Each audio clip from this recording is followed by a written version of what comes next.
Bismillahirrahmanirrahim. Assalamualaikum warahmatullahi wabarakatuh.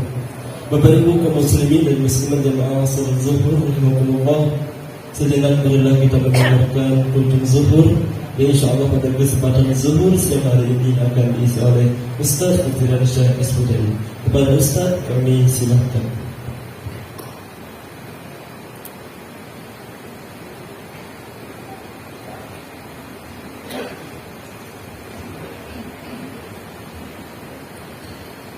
Assalamualaikum warahmatullahi wabarakatuh. Bismillahirrahmanirrahim. Wassalatu wassalamu ala rasulillah wa ala alihi wa sahbihi wa mawalah, amma ba'd. Bapak Ibu kaum muslimin dan muslimat jamaah salat zuhur yang dimuliakan Allah Subhanahu wa ta'ala, alhamdulillah kita bersyukur kepada Allah Subhanahu wa ta'ala atas limpahan rahmat, taufik dan hidayahnya. Allahumma salli wa sallim ala sayyidina Muhammad wa ala ali sayyidina Muhammad. Salawat serta salam semoga senantiasa tercurahkan buat baginda kita Nabi besar Muhammad sallallahu alaihi wasallam. Mudah-mudahan kita semua mendapatkan syafaatnya di yaumil mahsyar. Amin ya rabbal alamin. Bapak Ibu kaum muslimin dan muslimat yang dimuliakan Allah Subhanahu wa ta'ala, apa yang kita lakukan di muka bumi ini sangat menentukan nanti di mana dan bagaimana keadaan kita di hari kiamat. Apa yang kita lakukan di bulan Ramadan ini pun juga sangat menentukan bagaimana nanti ketika sudah lebaran. Apakah kita tergolong orang yang meraih ketakwaan dan keampunan, ataukah kita tergolong orang yang tidak mendapatkan apa-apa? Di hari kiamat kelak, apakah kita tergolong orang-orang yang meraih kebahagiaan dimasukkan ke dalam surga, ataukah kita tergolong orang-orang yang celaka? Hal ini disampaikan oleh Allah Subhanahu wa ta'ala dalam Al-Quran. Surah An-Nazi'at di ayat yang ke-37 sampai 41, Allah Subhanahu wa ta'ala membagikan kita manusia ke dalam dua kelompok besar. Kata Allah Subhanahu wa ta'ala, kelompok yang pertama, فَأَمَّا مَنْ طَغَى وَآثَرَ الْحَيَاةَ الدُّنْيَا. Maka adapun orang-orang yang melampaui batas, yang hanya mencari kesenangan duniawi, yang hanya memikirkan keindahan-keindahan duniawi, tidak peduli halal dan haram, tak peduli perintah dan larangan, yang penting bahagia, yang penting segala sesuatu yang diinginkan dia capai di dunia. Pokoknya halalkah itu, haramkah itu, segala macam cara akan mereka lakukan untuk mendapatkan kesenangan dunia. Bahkan kalau mereka beribadah sekalipun, ibadahnya motivasinya hanya untuk dunia. Dia bersedekah, bagaimana dia disebut sebagai orang yang dermawan, disebut sebagai orang yang peduli terhadap orang lain, bagaimana dia dihormati, disegani oleh orang lain. Segala macam yang ia lakukan tidak lain hanyalah untuk motivasi dunia. Orang-orang yang seperti ini, kata Allah Subhanahu wa ta'ala, fa'innal jahimah hiyal ma'wa, sungguh neraka adalah merupakan tempat tinggalnya. Begitu juga dengan Ramadan.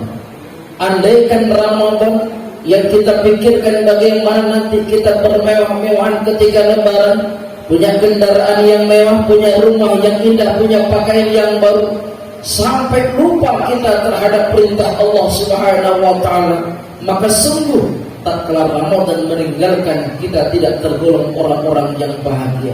Sepintas orang melihat kita bahagia, tapi pada hakikatnya kita bukan orang yang bahagia.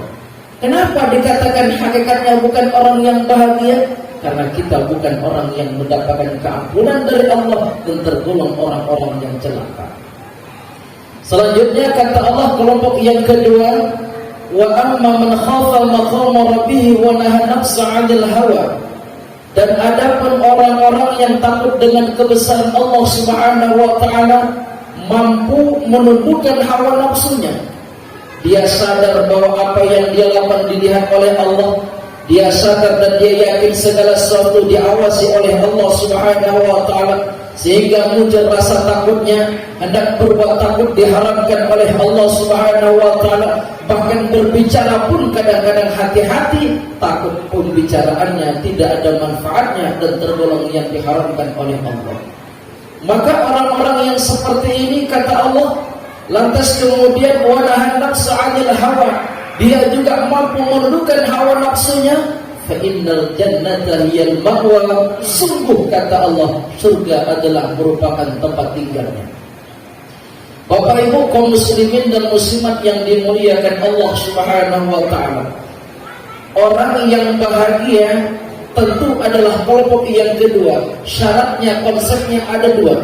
Pertama, orang yang meraih kebahagiaan nantinya, orang yang meraih keberuntungan ketika Ramadan meninggalkan adalah orang yang takut dengan kebesaran Allah Subhanahu wa taala. Di bulan Ramadan benar orang tidak mengetahui apakah dia puasa atau tidak. Benar orang tidak mengetahui apakah dia salat atau tidak. Benar orang tidak melihatnya apakah dia maksiat atau taat kepada Allah Subhanahu wa taala. Tapi rasa takutnya, sadar bahwa apapun diawasi dan dilihat oleh Allah, takut dia, sehingga menjadikan dia ada atau tidak adanya orang tetap taat kepada Allah Subhanahu wa taala. Maka orang-orang yang di bulan Ramadan seperti itulah, insya Allah Ramadannya akan meraih keampunan. Syarat yang kedua adalah mereka yang mampu menundukkan hawa nafsu.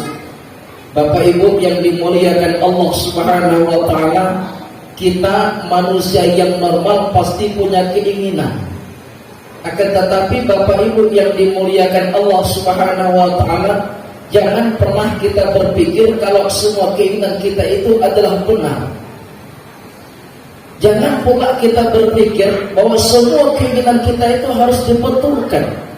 Bapak Ibu yang dimuliakan Allah Subhanahu wa taala, ada segolongan manusia yang dia tidak pernah merasa cukup dan tak pernah merasa puas.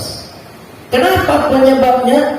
Karena mengikuti keinginan dan bukan mengikuti sekedar keperluan.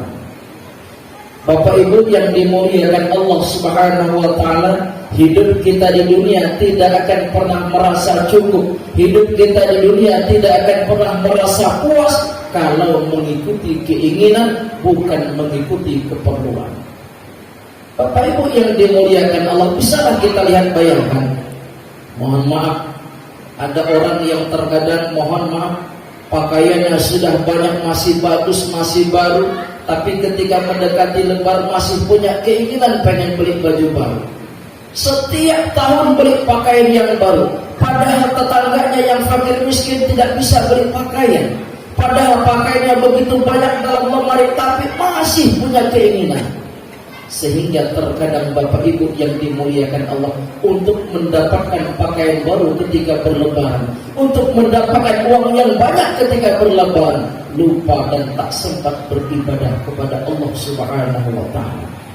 Maka dengan demikian, orang-orang yang tak mampu menundukkan hawa nafsunya, Ramadan tak meraih kebahagiaan, tentu tempat mereka adalah neraka. Sebaliknya, orang yang mampu menundukkan hawa nafsu tidak saja beruntung ketika Ramadan, beruntung di akhirat, bahkan mereka adalah orang-orang yang mulia. Demikian mudah-mudahan manfaat. Subhanakallahumma bihamdika, asyhadu an la ilaha illa anta, astaghfiruka wa atubu ilaik.